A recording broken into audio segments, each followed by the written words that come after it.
On the first day of Christmas, my true love gave to me. Oh, apart from the fact that I can't sing, my true love's not giving me anything because he died. And sometimes Christmas can be a bit of a sad time, but it's been 6 years since Wayne died. And yes, that's a cat behind me. That's it, Miss Emily. And so I can now remember Wayne and smile rather than remember him and cry.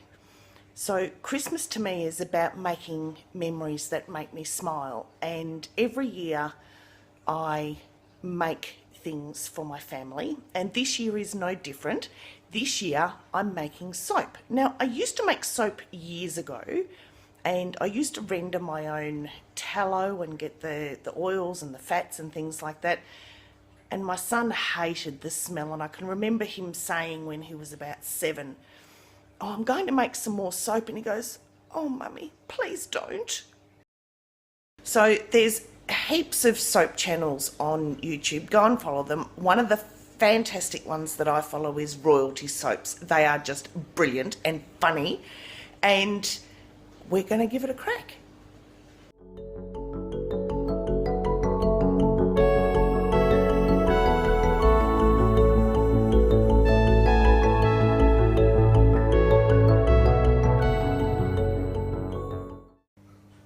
So I've been collecting all my bits and pieces.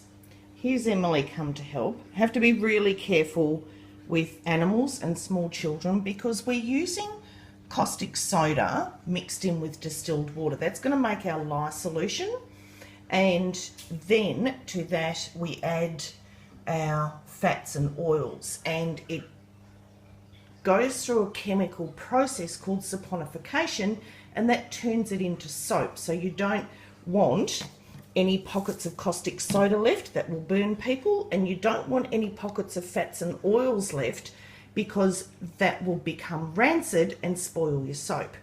First things first, measure everything out to the gram, to the ounce, to the exact measurement, and never ever ever add water to your caustic soda. It has to be the other way around because it gets super hot, and I'll show you once I've poured it all into my glass jug. And I'm not going to use plastic because it will melt it.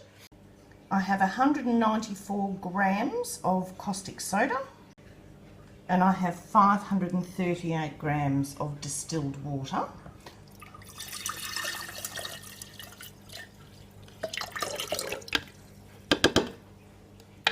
And very, very slowly I'm going to add the caustic soda.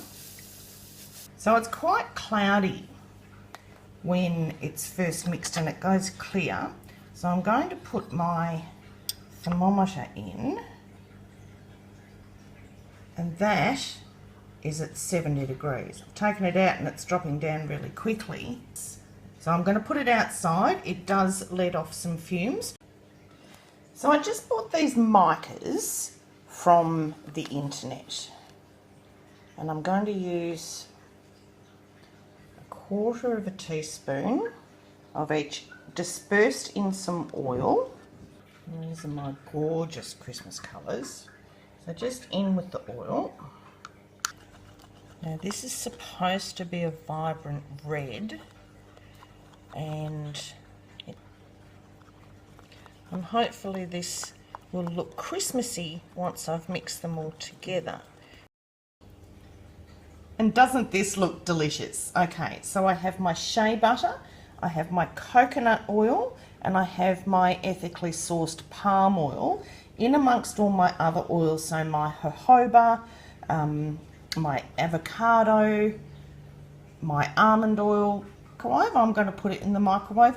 It needs to be the same temperature as the lye, and this all needs to be liquid.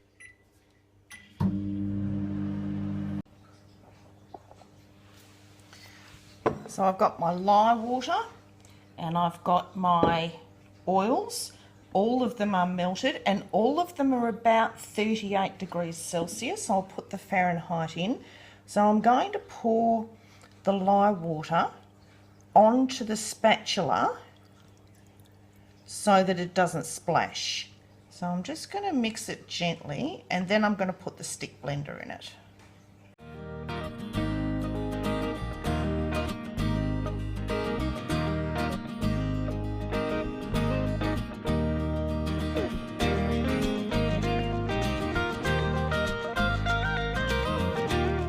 I'm going to pour off some into my containers so I can add the colorants, and the rest will go into my soap mold.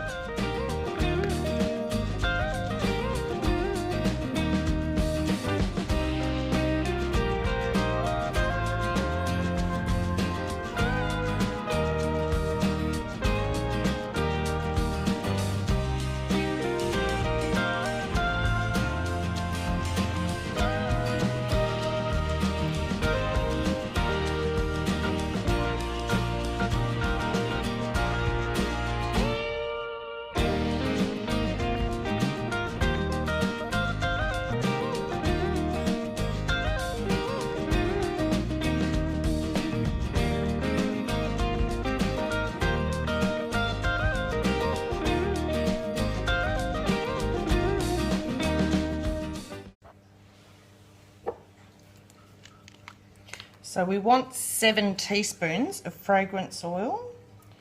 1, 2, 3 and a half.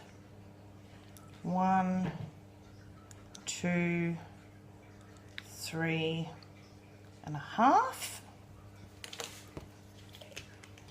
Now, this is where we have to be super quick, guys, because the fragrance oil is going to accelerate everything. So I'm just going to mix it by hand. The faster you mix something, the quicker it saponifies, and the more it will turn into soap before your very eyes.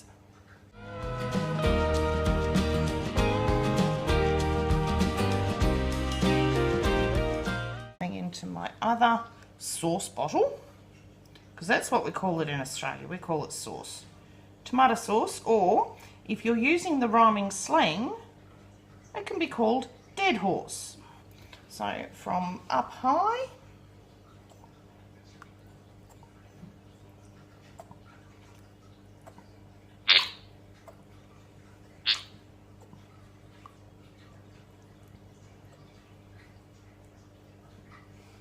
and I think we're done with what can fit into there. Really important thing so that you don't get bubbles is to bang it down. And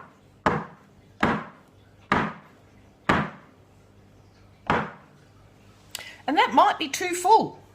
So I'm going to leave all of these for 24 to 36 hours. I'm going to take it out of its mould, and we'll see what sort of soap we've made. So it's been about 48 hours, so I wanted to start peeling them out of their containers. Guess what, family? You all know what you're getting for Christmas. Alright, so the hard bit's going to be this bloke. Alright. I don't know why it's a bloke. Just what I call him.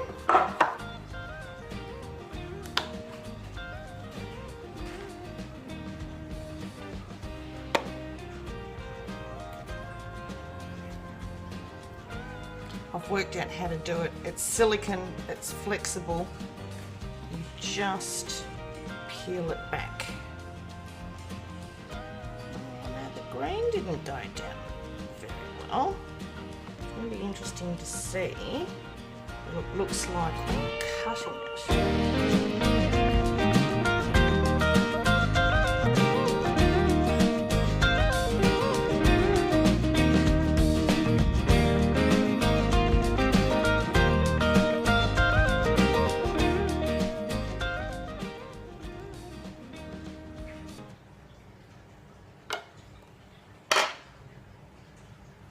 That's not bad for a first effort.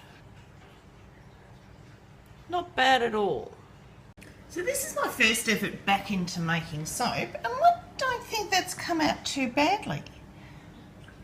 I think it started to thicken up, started to react a little bit quicker than I would have liked, and maybe I would have been able to get the colours further down into it.